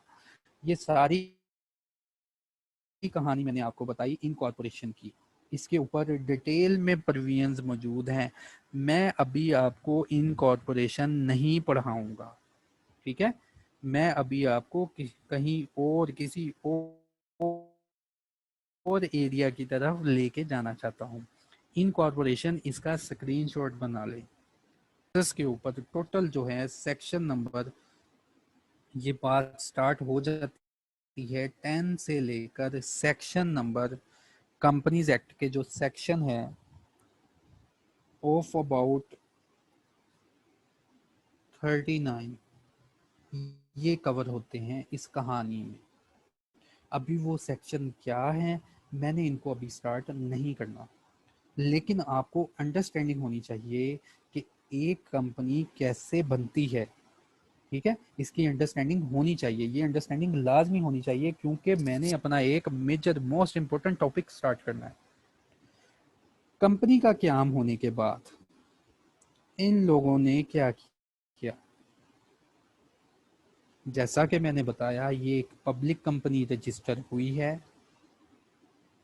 इन लोगों ने प्रोस्पेक्टस जो था वो बनाया, SCCP से अप्रूव करवाया, और वो प्रोस्पेक्टस अपने आइडियाज़ के साथ कि हम एक लॉजिस्टिक कंपनी बनाना चाहते हैं, अपने आइडियाज़ के साथ वो प्रोस्पेक्टस इन्होंने पब्लिक कर दिया।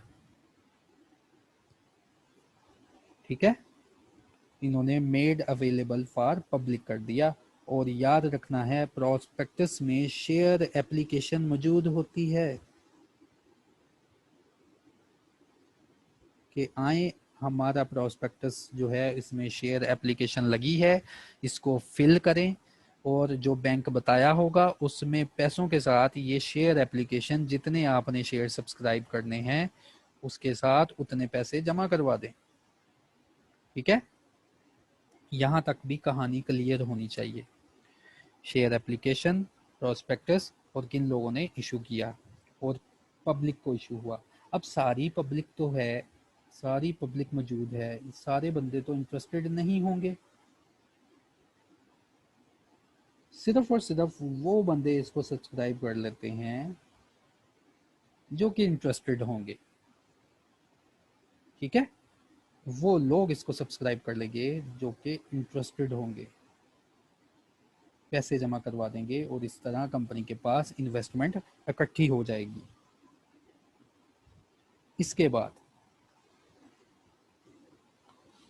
अच्छा, यहाँ तक जो किसी का क्वेश्चन है ना, मैं पहले वो ले लूँ फिर इसके बाद अगली कहानी बताता हूँ। नुमान अफजल, बात करो जल्दी से, हैंड रेस किया आपने। यहाँ तक किसी का क्वेश्चन है ना, जल्दी आ जाओ, 10 मिनट में आप लोगों पे लगाऊं ताकि मुझे क्लियर हो कि आपको बातें समझ आ रही हैं। जी नुमान अफजल। अस्सलाम वालेकुम सर। जी जी अस्सलाम वालेकुम सर। जी जी सर ये public limited company member minimum partner की जो तादाद होती है वो 7 होती है ना? यार, दो वर्ड ऐसे बोल दिए जिनका जमीन आसमान का ताल्लुक ही नहीं है। पब्लिक कंपनी पार्टनर्स की तादाद,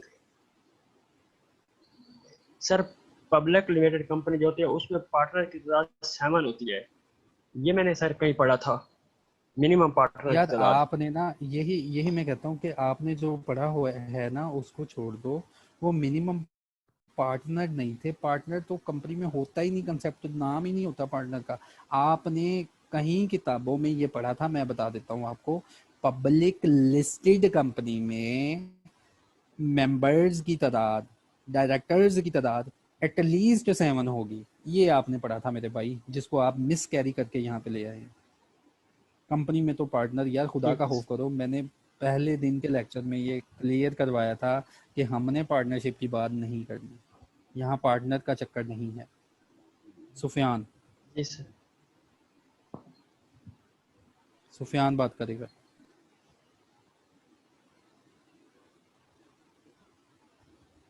सुफियान, जल्दी बात करनी है ताकि 10 मिनट में ना ये मैं कहानी वाइंड अप करूं, एक अच्छी सी पिक्चर आ जाए, सबके पास समझ आ जाए। जी सर मुझे समझ आ रहा है, by mistake sir hand raise हो गया, सॉरी सर। ठीक है सुफियान। रिजवान अली। अस्सलाम वालेकुम सर। वालेकुम सलाम। सर ये प्राइवेट का प्रोसीजर है या पब्लिक का प्रोसीजर है? लेट्स सपोज ये पब्लिक का प्रोसीजर है। फिलहाल मैं आपको ना एक हायरार्की बताना चाहता हूँ कि कंपनी रजिस्टर कैसे होती है, ठीक है। अभी ये ना सोचो ये प्राइवेट का प्रोसीजर है या पब्लिक का, अभी आप ये सोचो कि कंपनी ऐसे रजिस्टर होती है, ठीक है। ठीक हो गया प्राइवेट का क्योंकि प्रोसीजर तो यही होगा ना, हाँ प्राइवेट का यही होगा ना कि ये वाला प्रोसेस नहीं होगा उसमें जो स्लाइड मैंने शेयर की हुई है, बाकी पिछला प्रोसेस तो सेम है ना। जी सर बिल्कुल। ठीक है, मलाइका, हरी अप जी। मलाइका, मलाइका आप बात करेगी। सॉरी सॉरी सर, अस्सलाम वालेकुम। वो जी मुझे वालेकुम मैंने अस्सलाम, जी बोलें। बोलना शुरू कर दिया था, मुझे पता नहीं चला। ऑल डेट्स ऑफ सेक्शन जी 15 जी में जो ना मुझे ये प्रॉब्लम थी, जो ऑल डेट्स ऑफ कंपनी था कि वो लायबल होंगे, ठीक है। तो वो जी जो जी है वो सिर्फ उस 6 मंथ्स के लिए लायबल जो डेट्स होंगे, या जब जब से कंपनी बनी है अब उन 6 माह के बाद वो भी ऐड होंगे? देखें, कंपनी एक्ट ने क्लियर कर दिया कि सारा कर्जा, कंपनी एक्ट ने कोई टाइम लिमिट नहीं बताई वहां पे।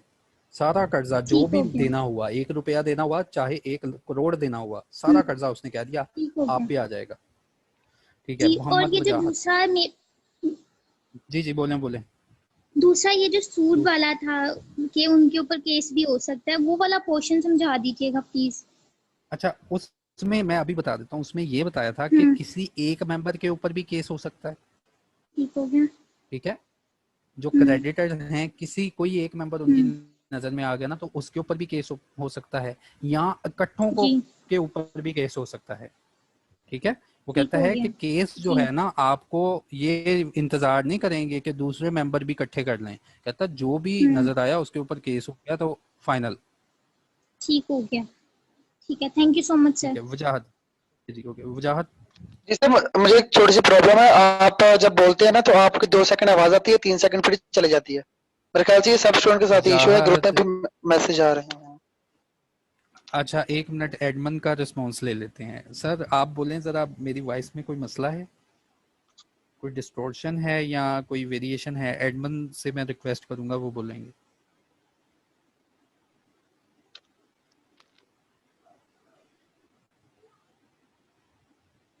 जी सर, आपकी आवाज़ अभी तक कटी तो कोई नहीं है। जो स्टूडेंट को इशू आ रहा है वो अपना इंटरनेट चेक कर लें, इंटरनेट पे इशू हो सकता है आपकी तरफ, उसमें आवाज़ कट जाती है। जी चलें, ठीक है sir, thank you sir, so nice of you.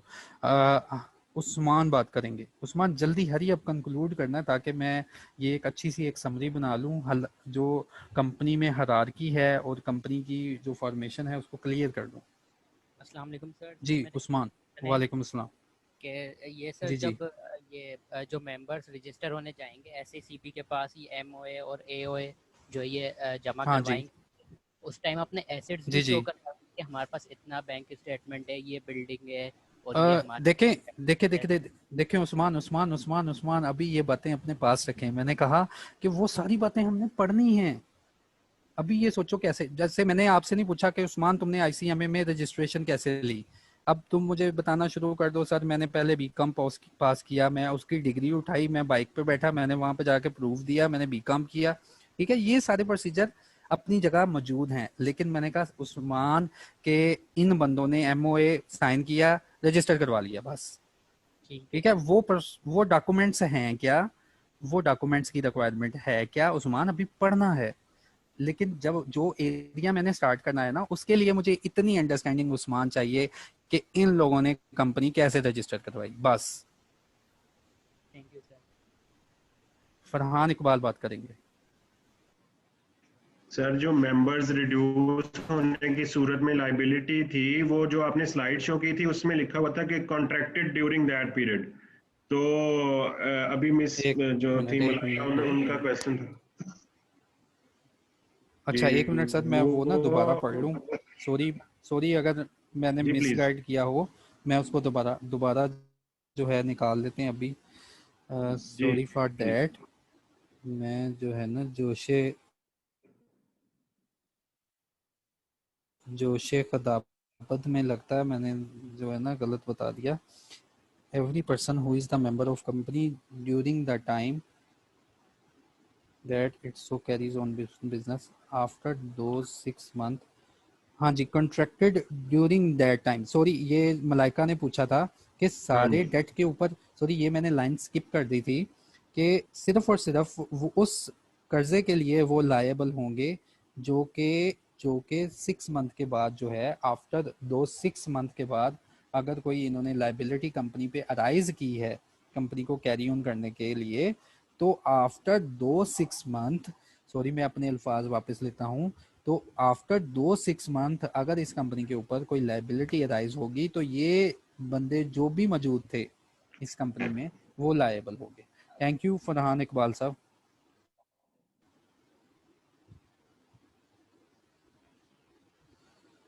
जी हो गया, ठीक है, हो गया। अब देखें हमारे पास शेप क्या आई, ये रजिस्ट्रेशन हुई, ठीक है। रजिस्ट्रेशन होने के बाद ये पब्लिक में फंड रेजिंग ऐसे होगी, प्राइवेट में जो फंड रेजिंग है वो उनके पास अपने फंड्स होते हैं। उसके बाद ये देखें, ये एक हायरार्की है, सुप्रीम पावर मौजूद होती है मेंबर्स के पास, जो मेमोरेंडम ऑफ एसोसिएशन और आर्टिकल ऑफ एसोसिएशन में लिखा हुआ है, उन चीज़ों को, उन डिसीजंस को लेने के लिए मेंबर्स के पास सुप्रीम पावर होती है। ये पावर डोनेट करते हैं बोर्ड ऑफ डायरेक्टर्स को। बोर्ड ऑफ डायरेक्टर्स कौन होते हैं? स्टार्ट पे अपने पास ये वर्ड ये लिख लो कि पहले जो बोर्ड ऑफ डायरेक्टर होते हैं वो वही लोग होते हैं जिनका नाम MOA में एज डायरेक्टर लिखा होता है स्टार्ट पे, बाद में ये चेंज हो जाते हैं। स्टार्ट के लिए बोर्ड ऑफ डायरेक्टर्स कौन होते हैं? अच्छा, अब ये शेयर होल्डर, ये जो शेयर होल्डर है सारी डिसीजन मेकिंग कंपनी की इनके पास होती है। डायरेक्टर प्रपोज करते हैं, कोई भी अगर इन्होंने डिसीजन लेना है वो डिसीजन डायरेक्टर प्रपोज करते हैं, और डायरेक्टर्स जो हैं ये डे टू डे अफेयर्स में इन्वॉल्व रहते हैं। डायरेक्टर्स जो हैं वो डे टू डे अफेयर्स में इन्वॉल्व रहते हैं, लेकिन जो शेयर होल्डर्स हैं ये उसी वक्त कंपनी में इकट्ठे होते हैं जब इनके डिसीजन की ज़रूरत हो, जब कोई ऐसा डिसीजन लेना होता है जिसके ऊपर इनकी वोटिंग रिक्वायरमेंट होती है। हम जो एरिया स्टार्ट करेंगे, हम ये वाला कल से एरिया स्टार्ट करेंगे, मीटिंग्स, सेक्शन नंबर 131 से सेक्शन नंबर 153 तक। ये कोई 21-22 लेंथी सेक्शन है जो कि कंपनी की मीटिंग्स के ऊपर होते हैं, कि कंपनी की मीटिंग्स कैसे होंगी, वो कौन कौन से मैटर्स हैं जिनके ऊपर वोटिंग रिक्वायर होती है, वो कौन कौन से सर्कमस्टांसेस हैं जिनमें मीटिंग को बुलाया जाएगा, वो कौन कौन से तरीकाकार हैं जिनसे वोटिंग ली जाएगी, और वो कौन कौन से तरीकाकार हैं जिनसे इन वोटिंग को रिकॉर्ड किया जाएगा। सेक्शन नंबर 131 से 153। अब ये बोर्ड ऑफ डायरेक्टर्स जो हैं इनका कंपनी में क्या किरदार होगा, इनका रोल क्या होगा, इसके ऊपर रेगुलेशंस जो कंपनी एक्ट में मौजूद हैं वो स्टार्ट हो जाएंगी 1542, जिसमें CEO की भी रेगुलेशन है। अच्छा, अब ये बोर्ड ऑफ डायरेक्टर हैं, ये एक ऐसा बंदा अपॉइंट करते हैं, एक ऐसा बंदा बोर्ड ऑफ डायरेक्टर अपॉइंट करते हैं। याद रखना है, एक बात मैं फिर दोबारा अगेन आपको बता दूं कि जिन लोगों ने कंपनी बनाई थी वो भी तो कंपनी के मेंबर है ना। याद रखना कि ये जो ऊपर 5 लोग नजर आ रहे हैं ना, ये नीचे अवाम में भी मौजूद हैं कहीं। ये कंपनी के मेंबर्स भी हैं, ये कंपनी के डायरेक्टर्स भी हैं। डायरेक्टर की बहुत ज़्यादा टाइप्स हैं, वो जब डायरेक्टर पढ़ेंगे ना तो मैं आपको डायरेक्टर का रंग भी दिखा दूंगा कि डायरेक्टर होते कितनी किस्म के हैं। याद रखना है डायरेक्टर कंपनी का मेंबर है। अभी तक ये सिर्फ याद रखना कि डायरेक्टर कंपनी का मेंबर है। कल को जब मैं पढ़ाऊंगा ना तो मजीद डायरेक्टर की एग्जाम आ जाएंगी, लेकिन अभी के लिए सिर्फ आपने ये याद रखना है कि डायरेक्टर भी मेंबर हैं। डायरेक्टर जो है एक पर्सन को अपॉइंट करते हैं, वो पर्सन इनमें से भी हो सकता है, ये पर्सन कोई बाहर का बंदा भी हो सकता है। ये पर्सन जो है ये कहलाता है सीईओ। इसको अपॉइंट किया जाता है कि हमारा आइडिया था, हमारा बिजनेस है लॉजिस्टिक का, तुमने इसके ऊपर काम करना है, ये सारी कंपनी तुम्हारे पास पड़ी हुई है, इसमें डिफरेंट सेक्टर्स हैं, इसमें जीएम अकाउंट्स बैठा है, उसके पास सारा अकाउंट्स है, इस कंपनी में जीएम मार्केटिंग है, सारी मार्केटिंग है, तो तुमने इस कंपनी को परफॉर्म करवाना है। आप सीईओ को बोल सकते हैं कि ये एक परफॉर्मेंस लिंक होता है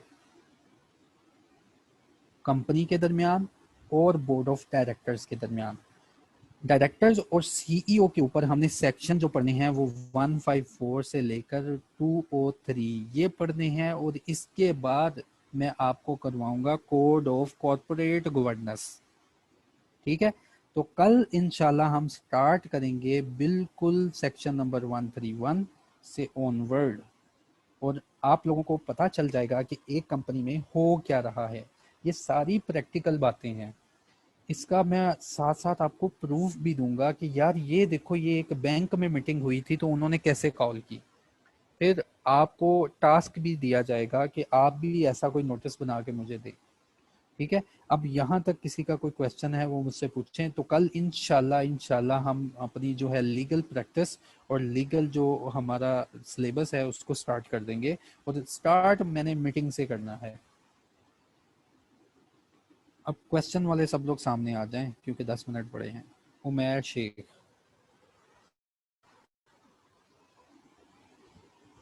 Usman Sheikh, sorry Usman Sheikh, Usman Sheikh,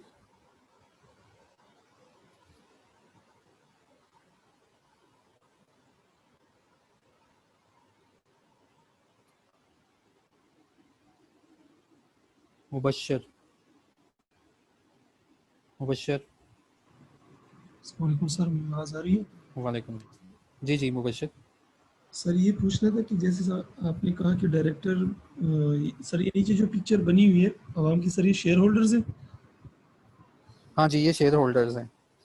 sir members, sir एक मेंबर जो बोर्ड ऑफ डायरेक्टर्स जो होते हैं, जी जी, जो इन्होंने एमओए एज ए डायरेक्टर जो पहले पहले लिखते हैं एमओए में, सर ये शेयर होल्डर हो सकते हैं सर? जी हाँ जी। अच्छा, सर अभी मैं आपको ये भी बताता हूँ कि शेयर होल्डर और मेंबर में फ़र्क क्या है। ठीक है, मेंबर को शेयर होल्डर बोल सकते हैं या शेयर होल्डर को मेंबर बोल सकते हैं, ये क्या चक्कर है?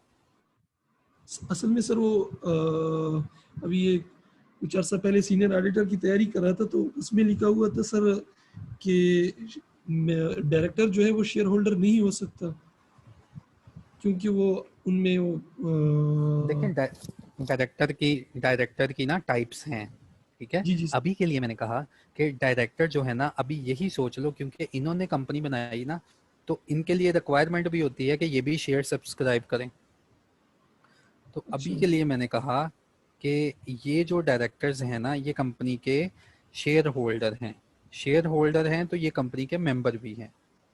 ठीक है, जो आप बात कर रहे हैं ना, डायरेक्टर जो मेंबर नहीं होना चाहिए, होगी एक किस्म, लेकिन अभी मैं उसको टच नहीं करना चाह रहा।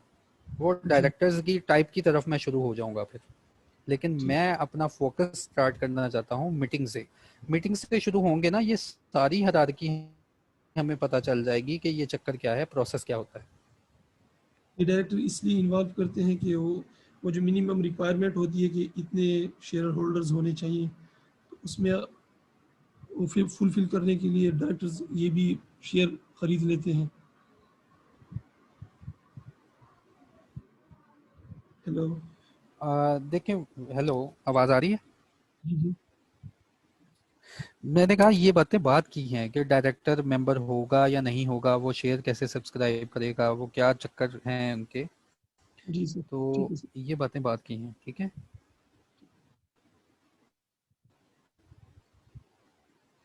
अच्छा जी, सिद्धार्थ, सिद्धार्थ बात करेंगे। हेलो, अस्सलाम वालेकुम। हेलो हेलो, अली खान बात करेंगे। अली सर खान। परसों एक बच्चे ने एक क्वेश्चन किया था जी कि जी। माइनर की एज क्या होनी चाहिए जिस टाइम वो, यानी माइनर से ऊपर वो कंपनी का वो पार्टनर बन जाएगा, तो आपने कहा था 19 कंपनी का ईयर्स। पार्टनर, यार एक मिनट, उसकी कंपनी चॉइस का होती है वो पार्टनर, बने। पहली तो बात ये है, माइनर की एज जो है ना ये लिखी हुई है कॉन्ट्रैक्ट एक्ट में। माइनर एज जो है कॉन्ट्रैक्ट एक्ट के आपने मुताबिक, सर 19 साल कहा था, मैंने कहा था कि 18 होती है, आपने कहा था 19। मैं कंफर्म करके बताऊंगा। हाँ जी 18 ईयर्स है, 18 ईयर्स है, थैंक मैंने यू। कंफर्म कर लिया कॉन्ट्रैक्ट एक्ट से। 18 ईयर्स है माइनर की एज, तो 18 ईयर्स तक वो माइनर है। अच्छा उसके बाद महनूर। अस्सलाम वालेकुम सर। महनूर। Yes sir. वालेकुम अस्सलाम। सर ये जो आपने सेक्शन 131 और जी 153 जो आपने हैंड आपने, रेस किया था। जी जी सर ये जो आपने अभी ये बता रहे थे बोर्ड ऑफ डायरेक्टर्स के बारे में, इसमें आपने नीचे सेक्शन 131 से 153 लिखा है हम्म। सर, ये किस चीज के बारे में डिनोट करता है? ये हमने ना कल स्टार्ट करनी है मीटिंग की रेगुलेशंस, कि मीटिंग क्या होती है, मीटिंग कैसे होती है, मीटिंग कौन कॉल करता है, कंपनी की मीटिंग्स। तो मैंने उसका रेफरेंस दिया, कल हमने ये बल्कि सेक्शन स्टार्ट करने हैं कि मीटिंग्स क्या होती हैं, ठीक ठीक है, और इनकी ठीक है प्रैक्टिकल सर, ठीक हम है। कैसे इसको बुला सकते हैं, मैंने इसलिए लिखा। ठीक है। इज़ा अजीज़। यस सर, अस्सलाम वालेकुम। वालेकुम हेलो अस्सलाम। सर, जी जी वालेकुम अस्सलाम। हम बात कर रहे थे होल्डिंग और सब्सिडियरी कंपनी की। ठीक है सर, आपने एक जी बात कही थी कि सब्सिडियरी कंपनी की भी आगे से सब सब्सिडियरी कंपनी होती है जिसके ऊपर सब्सिडियरी कंपनी जी का होल्ड होता है। ठीक है, देखिए जी अब बात हो रही थी कि सब्सिडियरी कंपनी के ऊपर होल्डिंग कंपनी का जो कंपनी ए है उसका होल्ड होता है, तो क्या सर सब्सिडियरी कंपनी को अपनी सब्सिडियरी कंपनी के ऊपर जो डिसीजन लेने का राइट है, क्या वो उसको होता है या कंपनी ए को होता है जो सब्सिडियरी कंपनी को होल्ड कर रही होती है? देखिए पीछे से जो मेजर पावर है वो कंपनी ए के पास है, वो हाँ वही हाँ। डिसीजन लेगी जो कंपनी बी में होने। अब कंपनी बी ने आगे कहीं इन्वेस्टमेंट की है, अब मुझे ये हाँ बताएं हाँ। कंपनी बी के मेजॉरिटी ऑफ डायरेक्टर्स कंपनी ए ने रखे हैं, जी तो वो डायरेक्टर्स किसकी इंस्ट्रक्शंस पे काम करेंगे, कंपनी ए की। अब कंपनी बी कंपनी सी को कंट्रोल कर रही है, जी, तो कंपनी सी में भी वही कुछ कंट्रोल होगा जो कंपनी ए चाहेगी।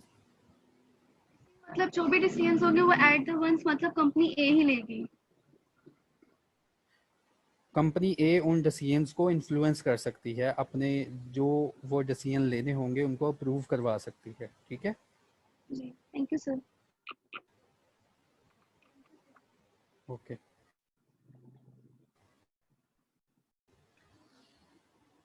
वकील साहब बात करेंगे। अस्सलाम वालेकुम सर। वालेकुम अस्सलाम। सर आपने पहले वाली स्लाइड में मेंशन किया था कि सेक्शन 10 से सेक्शन 39 तक, तो सर वो किस चीज़ के लिए आपने मेंशन किया था? यार सेक्शन आपने याद नहीं करने, सेक्शन मेरे रेफरेंस के लिए हैं, मैं सेक्शन की पूरी एक स्लाइड मैंने बनाई हुई है, वो मैं आपको सेंड कर दूंगा। वो सारे सेक्शन मैंने लिखे हुए हैं कि मैंने बच्चों को ये पढ़ाना है, मैंने ये पढ़ाना है, मैंने ये पढ़ाना है। सेक्शन आपने कभी भी याद नहीं करना, सेक्शन मेरे रेफरेंस के लिए है। एग्जामिनर जब पूछेगा आपको सेक्शन बता के पूछेगा कि बच्चों मैं ना तुमसे सेक्शन नंबर 131 में से ये पूछने लगा हूँ, आपने कभी भी उसको ये नहीं कहना अच्छा सेक्शन नंबर 31 को मुझे भी आता है मैं तुम्हें बताता हूँ, ठीक है। सेक्शन नंबर ठीक है आपने सर। याद नहीं करना, सही है सर। सेक्शन सिर्फ मेरे रेफरेंस के लिए है, आपने सिर्फ अंडरस्टैंडिंग एक्वायर करनी है लॉ की। जी सर। सर आपने उस पर हेडिंग लिखी साबिर, थी ना, तो मैं वही हेडिंग पूछना चाह रहा हाँ था। जी वो मेरे रेफरेंस के लिए है, कल को कोई आपसे ठीक पूछ है ले कि सर। कहाँ पढ़ रहे हो, तो आपको हल्की सी तो अंडरस्टैंडिंग होनी चाहिए ना कि यार इतनी रेंज में हम पढ़ रहे हैं। साबिर सही। लोधी साहब।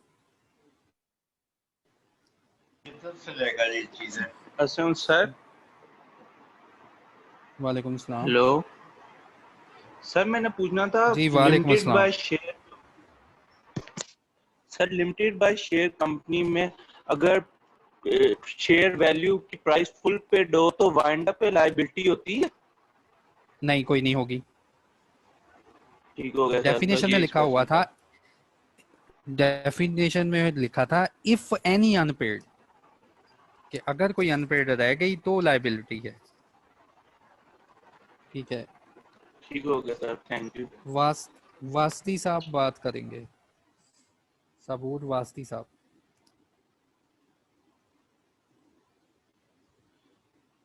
सबूर वास्ती साहब बात करेंगे। अदनान जफर।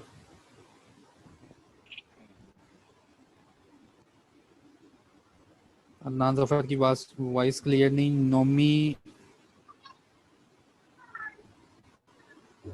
नोमी रामा। अस्सलाम वालेकुम सर। वालेकुम अस्सलाम। सर वो आपने जो ग्रुप बनाया है असाइनमेंट सेंड करने के लिए, उसके अंदर ऐड कर दें मुझे। ठीक है, वो मैं आप मैसेज आपको ऐड कर लेंगे, जो है ना एडमिन के लोग। अच्छा, मलाइका जल्दी पूछें, अब क्लास का टाइम ऑफ होने वाला है। मलाइका। सर वो गलती से हैंड रेज हो गया था। ठीक है, सुफियान।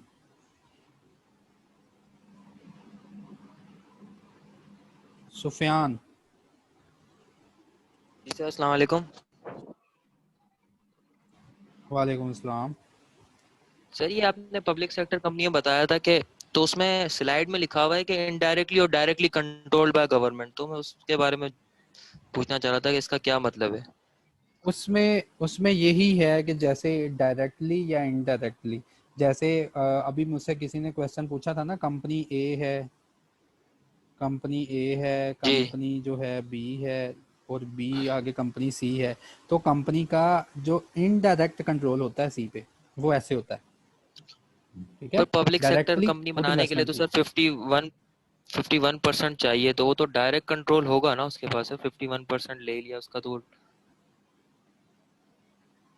देखिए, पब्लिक सेक्टर कंपनी क्या है? पब्लिक सेक्टर कंपनी ऐसी कंपनी जिसमें गवर्नमेंट खुद इन्वेस्टमेंट करे, फेडरल गवर्नमेंट खुद इन्वेस्टमेंट करे, या अपने किसी अदारे के थ्रू इन्वेस्टमेंट करवा दे, या अपनी किसी प्रोविंशियल गवर्नमेंट के थ्रू इन्वेस्टमेंट करवा दे। ठीक है, वहां पे डायरेक्ट और इनडायरेक्ट का ये चक्कर है। इसका कोई एग्जांपल, अब क्लास का टाइम तो ऑफ हो गया, मैं इंशाल्लाह इसकी प्रैक्टिकल एग्जांपल आपको बता दूंगा। ठीक है, पब्लिक सेक्टर की, और ठीक है सर, जो इसकी इनडायरेक्ट इन्वेस्टमेंट है उसकी। ठीक है, सर। इसके बाद होपफुली सबके हैंड जो हैं वो जवाब मैंने सबको दे दिया। तो भाई सबसे मेरी रिक्वेस्ट ये है कि एक सोशल नेटवर्क बना लिया जाए अपना। जितने ये ऐसे क्वेश्चन है ना, ये छोटे छोटे क्वेश्चन, आप मुझसे ऐसे उस ग्रुप में पूछ सकते हैं, ताकि हमारी क्लास का जो टाइम है वो स्मूथ चलता रहे। तो इंशाल्लाह कल हम स्टार्ट करेंगे जी कंपनी मीटिंग्स, और सेक्शन नंबर 131 से ऑनवर्ड हम चलेंगे। अस्सलाम वालेकुम सर। थैंक यू, अल्लाह हाफिज। वालेकुम अस्सलाम। सर मेरा एक क्वेश्चन था। जी जी सर सीईओ को तो अपॉइंट करते हैं डायरेक्टर, और डायरेक्टर को कौन अपॉइंट करता है sir? Shareholders. Shareholder appoint करते हैं। ठीक है, थैंक यू हाँ, वो अपॉइंट करते हैं। इंशाल्लाह ये भी क्लियर हो जाएगा, मीटिंग स्टार्ट होने दो, फिर आगे पता चल जाएगा कि डायरेक्टर कैसे आते हैं। Thank you sir.